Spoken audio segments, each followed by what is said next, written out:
She screamed at me for the first time on a Tuesday in March, which was the third day I drove her, which means she waited exactly 2 days before the first one. I have thought about those 2 days since, about what she was like on the first day, which was composed and efficient and gave me no information I could have acted on, and on the second day, which was the same, and about what happened on the third day that made the composure unavailable, which I know now was not anything I did but something that had been accumulating in her long before I arrived in the car. The Tuesday in March was just the day the accumulation exceeded the container. I was the container's nearest available target. That is the whole of what happened on the first Tuesday, which I understood on the first Tuesday, which is why I said yes ma'am and took Michigan the next morning and did not spend the drive home making the Tuesday about me, which was the third day I drove her. She screamed because I took Wacker instead of Michigan, and the traffic on Wacker added 4 minutes to the ride, and she had a 7 o'clock call that she was now going to be slightly late for. She did not ask why I had taken Wacker. She did not ask if there was a reason.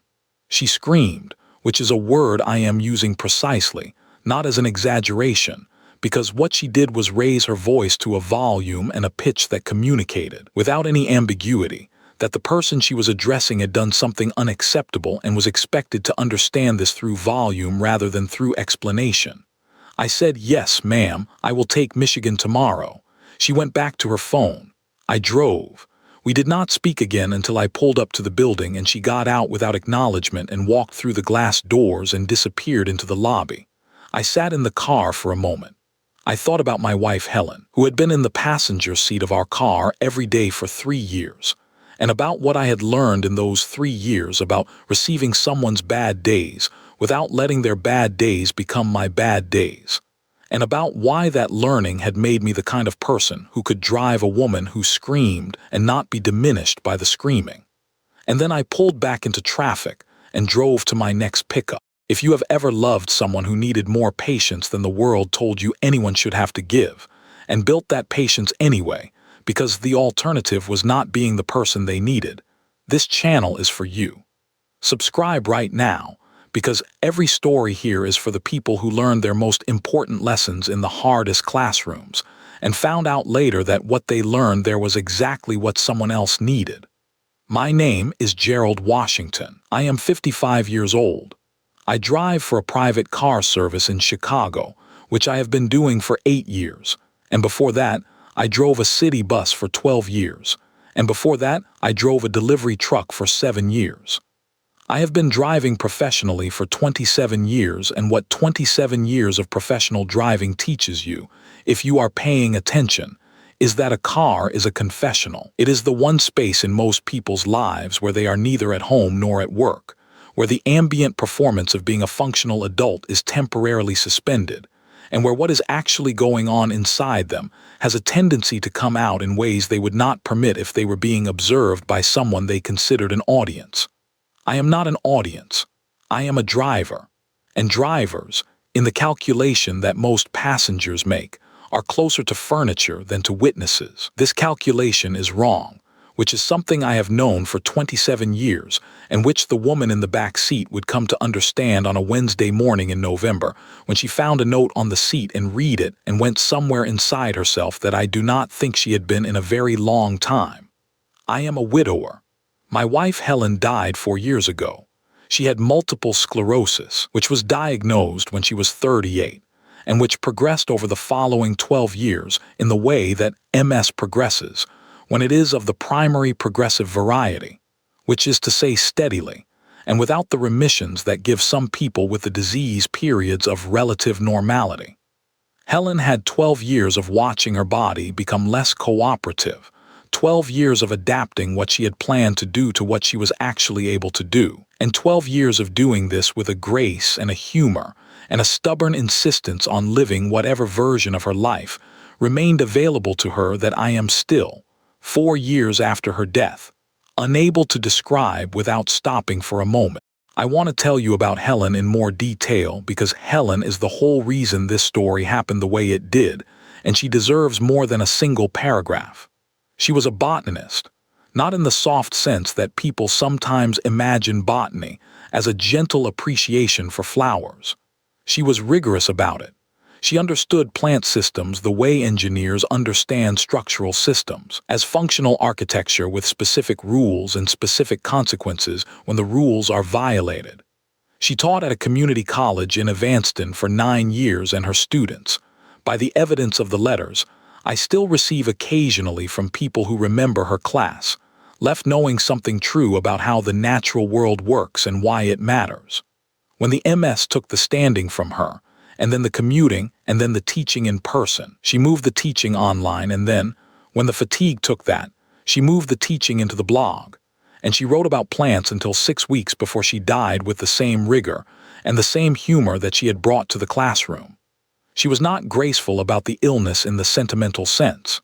She was furious about it on bad days, and she said so, and the fury was as honest and as real as the grace, and I loved both equally because both were hers. What I learned in the 12 years of driving her was that a person can be afraid and furious and still entirely themselves, that the hardest circumstances do not have to change who a person is at their core, and that the most loving thing you can do for someone in that situation is to keep seeing the core, even when the circumstances are trying to obscure it.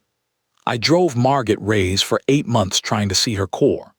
Clara's note gave me the map. She had multiple sclerosis, which was diagnosed when she was 38, and which progressed over the following 12 years in the way that MS progresses when it is of the primary progressive variety, which is to say steadily, and without the remissions that give some people with the disease periods of relative normality.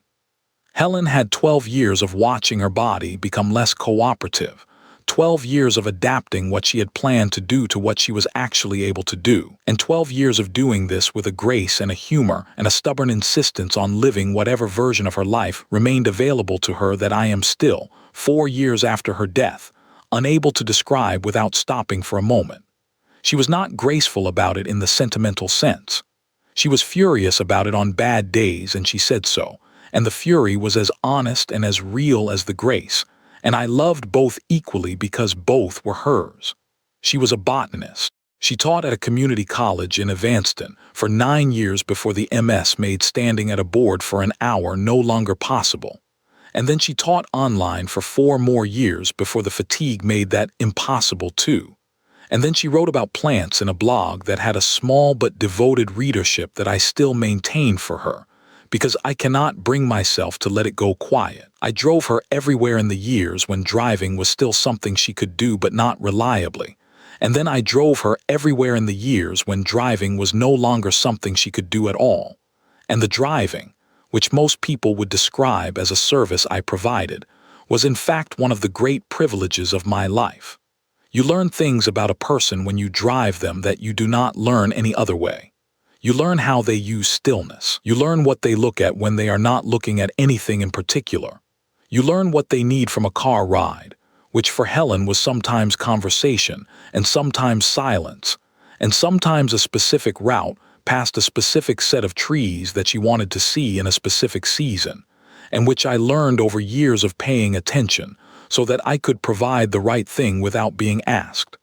The not being asked was important. Helen's illness took from her the ability to do many things. I was not willing to also require her to narrate what she needed. I learned to read what she needed and provide it, which is the education I bring to every car I drive now, which is the reason I can drive a woman who screams and know that the screaming is not about me, and not require it to stop in order to feel intact. I want to tell you something about what 27 years of professional driving teaches you about the relationship between people and their cars, because it is relevant to understanding what happened and what the car made possible that nothing else could have. A car is not a neutral space. It is a specific kind of space, bounded and moving, that creates a particular quality of psychological permission that most other spaces do not create. You are neither arriving nor departing. You are in transit, which is a state that most people experience as a temporary suspension of the requirements of both origin and destination. The office is behind you and not yet in front of you. The home is behind you and not yet in front of you. You are between your obligations, moving through the city at whatever pace traffic allows, and in that betweenness, There is a quality of permission that is not available anywhere else. People say things in cars they do not say anywhere else. They allow themselves to feel things they manage out of their faces in every other context. They let the city go by outside the windows, and they are, briefly, just themselves without anything being asked of them. This is what I mean when I say a car is a confessional. Not that people confess things to me, though they sometimes do, but that the car provides the conditions under which what is true surfaces in a way that other environments suppress. I have been driving people in this state for 27 years. I have seen more of who people actually are than most people's closest friends have seen. I say this not to claim intimacy I have not been offered, but to explain why. When Clara's note told me what was underneath Margot's screaming, I was not surprised. I had been watching the underneath for 8 months from the front seat. I just had not had the language for it until an 11-year-old gave it to me. Her name is Margot Reyes. She is 47 years old. She is the founder and chief executive of a supply chain technology company called Veridian Solutions that operates in 22 countries and employs approximately 6,000 people, and which she built from a 2-person startup in her Chicago apartment 14 years ago. She is, by any professional measure I am aware of, remarkable. She is also, by the measure of the 8 months I drove her before the note, the most consistently unkind person to her service workers that I have encountered in 27 years of being a service worker. I want to be precise about this. She was not unkind in the way of someone who is cruel by nature. She was unkind in the way of someone who has decided, at some point in the construction of the version of herself that could build a company of that scale, that the people who provided her services were variables in a system rather than people in a relationship, and that variables in a system are appropriately addressed through the metrics of performance rather than the conventions of human exchange. This meant that, when the variable of the driver performed below acceptable parameters, the appropriate response was to express this clearly and with sufficient force to ensure the parameters were understood. She did not understand that the driver was a person who had driven a dying woman through 12 years of an illness that was taking everything from her, and had learned in those years that the expression of distress through volume is almost never about the person receiving it. I understood this about myself. I doubt she understood it about herself. Most people do not understand the true object of their screaming. I drove her every weekday for 8 months. The screaming was not constant. I want to be accurate about this because accuracy matters, and because the picture of a person who screams every day is less accurate than the picture of a person who, under pressure, reaches for the loudest available instrument without stopping to consider what the instrument is doing to the room it is used in. She screamed perhaps twice a week on average, though the average varied with the pressure she was under. And the pressure she was under was, by the evidence available from the back seat of a car with a confessional quality, considerable. I want to tell you about what 8 months of driving Margot Reyes taught me, because the learning is the whole point, and I want to give it the space it deserves. What it taught me, above everything else, was the specific geography of a person's fear. Every person who is afraid of something organizes their life around the management of that fear. And if you drive them long enough, you come to understand the organization. You come to understand which routes are chosen not for efficiency, but for avoidance, which times of day are harder, which calls are taken and which are let go to voicemail, which topics of conversation produce a change in the quality of attention in the back seat. Margot's fear was not hidden. It was just encoded in a language that required patience and proximity to read. The language of a person who has decided that if she can control everything, she can prevent the thing she is most afraid of. I knew this language. Helen had taught it to me, not because Helen was afraid in the same way, but because Helen's illness had required me to become fluent in the language of what cannot be controlled, and what the confrontation with what cannot be controlled does to a person who has always relied on control as the primary instrument of survival. Margot was confronting something she could not control. I could see it from the front seat. I did not need to know what it was to recognize the confrontation. The screaming was not constant. I want to be accurate about this because accuracy matters, and because the picture of a person who screams every day is less accurate than the picture of a person who, under pressure, reaches for the loudest available instrument without stopping to consider what the instrument is doing to the room it is used in. She screamed perhaps twice a week on average, though the average varied with the pressure she was under, and the pressure she was under was, by the evidence available from the back seat of a car, with a confessional quality, considerable. I knew things about Margot Reyes by the end of 8 months that her executive team almost certainly did not know. I knew that she cried in the car on the way home on Thursdays, which I believe was the day of the week when the accumulated weight of what she was carrying finally exceeded her capacity to carry it presentably. The day when the week had taken enough that there was nothing left to maintain the architecture of competence, and the grief, or the fear, or whatever it was came through in the only way left available to it. I knew that she called someone named Clara almost every morning at 7:15 and spoke to her in a different voice than the voice she used for everything else, softer and more careful, and that the conversations were short and tender and ended with a particular form of goodbye that was not the goodbye she used with anyone else. I knew that she kept a photograph in her briefcase that she took out on the long rides and looked at for a moment before putting away, and that the photograph was of a child. I knew that on the mornings when the day ahead was going to be particularly hard, which I could read from the quality of the silence in the first 5 minutes of the ride, she looked out the window at Erie Street toward the lake, and what she needed was the looking, not the arrival. I knew all of this from the car, from the confessional quality of the back seat, from 27 years of being furniture that was actually a person and paying attention to everything. I said nothing. I drove. I did not make her screaming personal. I took Michigan in the mornings and I arrived on time, and I kept the car at the temperature she had specified, and I provided the silence she required on the rides when she needed silence, and the route she required on the rides when she needed a specific route, though she had never told me she needed a specific route because she did not know she needed one. I had simply observed that on the days she looked out the window rather than at her phone, she always looked left on Erie Street toward the lake. And so on those days I drove slightly slower on Erie Street and gave her the extra seconds of looking. She did not notice. She was not supposed to notice.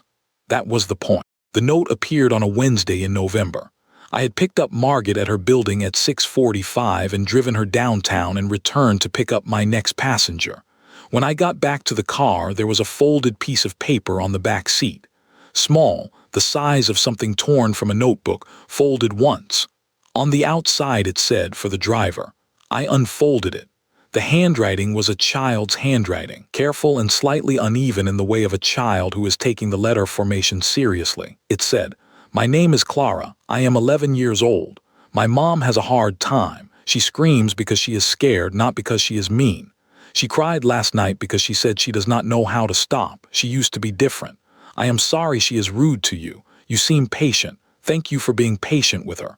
I read it twice. I sat in the parked car for a moment. I thought about Helen. I thought about the 12 years and the driving and what it had built in me, which is a very specific knowledge of what fear looks like when it expresses itself as something that is not fear, as control or as volume, or as the particular brittle precision of someone who has decided that if she can manage every variable she can prevent the thing she is most afraid of, which is losing control of the one thing that matters most, which is not the company. I knew what the one thing was. It was in the photograph in the briefcase. It was in the voice she used with Clara at 7:15 every morning. It was in the Thursday crying. She was afraid of something happening to her daughter, not in a dramatic sense, in the specific quiet terror of a parent who has looked at their child and understood that the child's well-being is entirely outside their ability to guarantee, and who has responded to this understanding by trying to control everything else as a substitute for the one thing she cannot control. The screaming was not about Michigan versus Wacker. It was never about anything I had done. It was the sound of a person trying to hold a world together that she knew, in the honest hours, she could not hold together by force. I want to tell you about the note itself before I tell you what I did with it, because the note deserves its own description, and Clara deserves the credit for what she did. She is 11 years old. She had, at some point on that Wednesday morning, been in the back seat of the car her mother took to work, perhaps being dropped somewhere before school, and she had left the note on the seat with the deliberateness of someone who has thought about what she wanted to say, and has said it as honestly as she knows how. She did not leave her full name or her phone number, or any identifying information that would have required a response she could not guarantee would be safe. She left a first name and an explanation, and an apology and a thanks, which is the complete structure of what she needed to communicate, and she left it where it would be found by the one person in her mother's life who had demonstrated, through 8 months of absorbing the screaming without responding to it with anything other than quiet competence, that he might be the right person to receive it. I do not think Clara made a conscious calculation about this. I think she wrote what she felt and left it where she left it, and trusted that the world would do what it needed to do with the rest. This is what children do when they have not yet learned to be strategic about their honesty. They are honest and they leave it on the seat and they trust. Clara trusted me with something very precious, which is the true version of her mother. I did not take that lightly.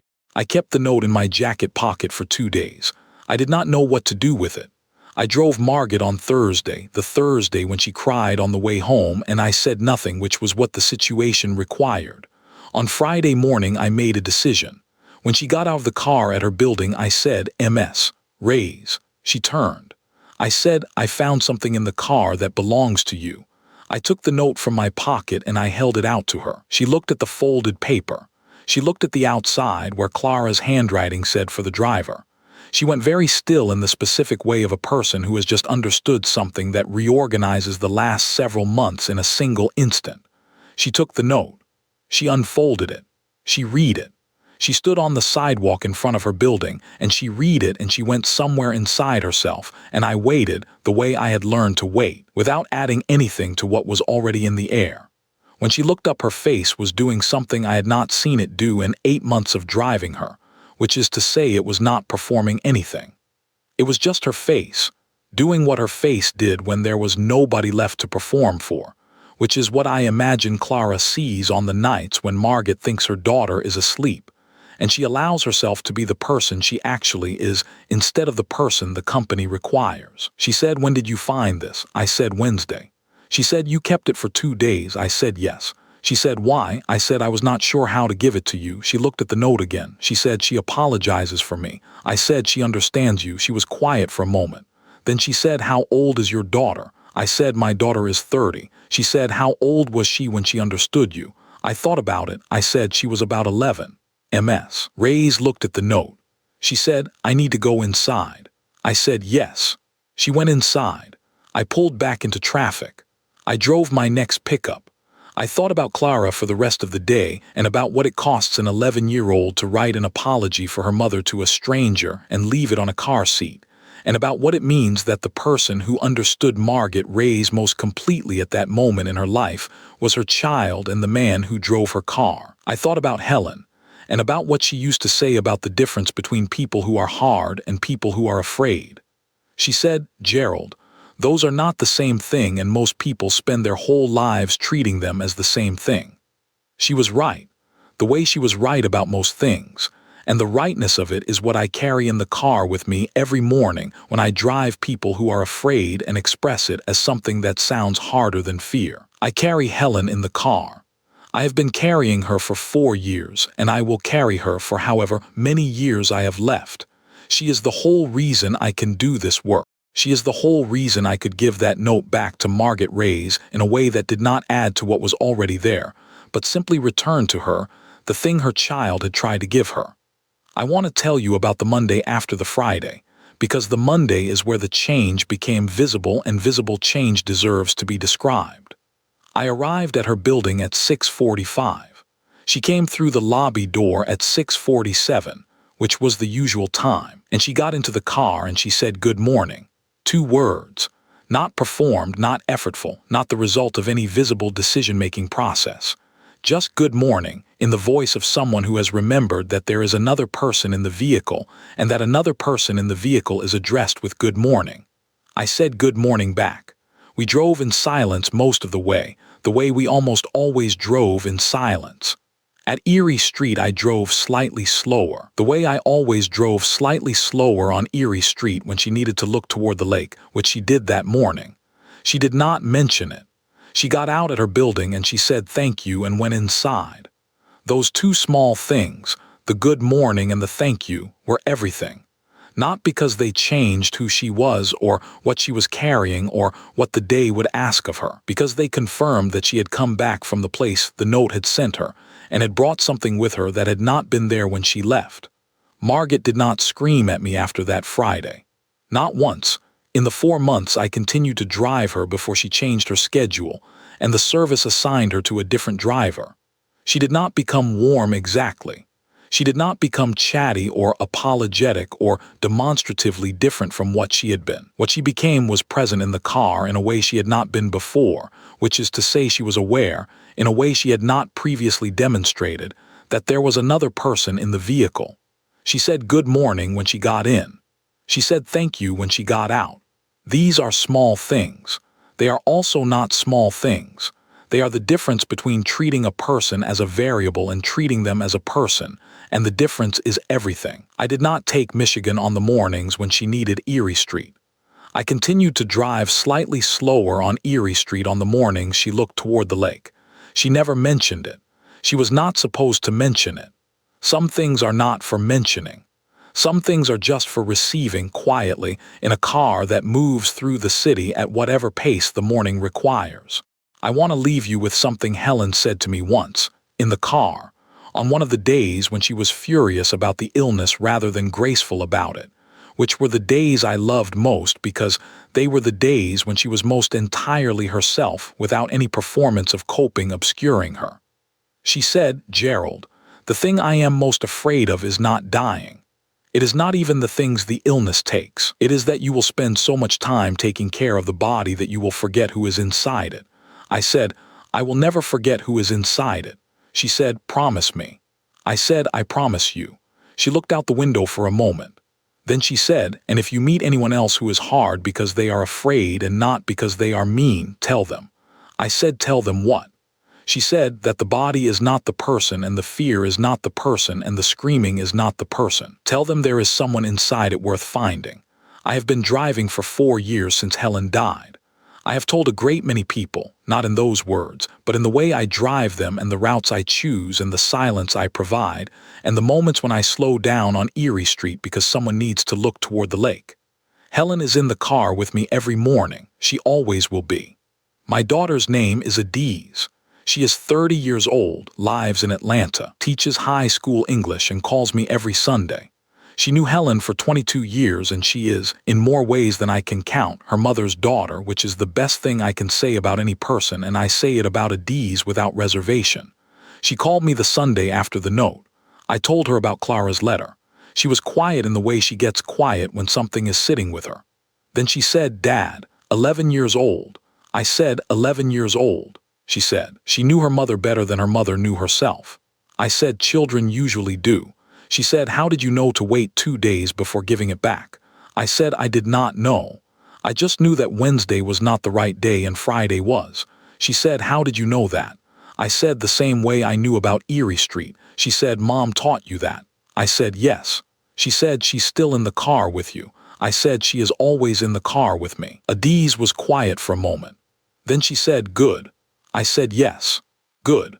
I drove my next pickup on Monday morning. The car was clean and the temperature was set, and I took Michigan when Michigan was right and Erie Street when Erie Street was right, and I carried Helen in the passenger seat the way I always carry her, which is in the quality of attention I bring to every ride, in the patience I have for what cannot be hurried, in the understanding that the person in the back seat is always carrying something, and that the car is, for the length of the ride, the one place where they do not have to carry it alone. Before you go, I want to ask you one thing. Is there someone in your life who is hard with you in a way that you have not yet understood is actually fear? I am not asking you to excuse the hardness. I am asking you to consider the possibility that the hardness and the fear are not two different things, but one thing in a disguise that is very convincing until you see it clearly, and that seeing it clearly does not require you to accept the hardness, but does change what you understand about the person producing it. Tell me in the comments. Tell me about the person you have been looking at wrong. Tell me what you understand now that you did not understand before. I read every single one and I would be honored to know. Hit subscribe if you have not yet. Leave a like so this reaches the person who needs it tonight. And I will see you in the next one.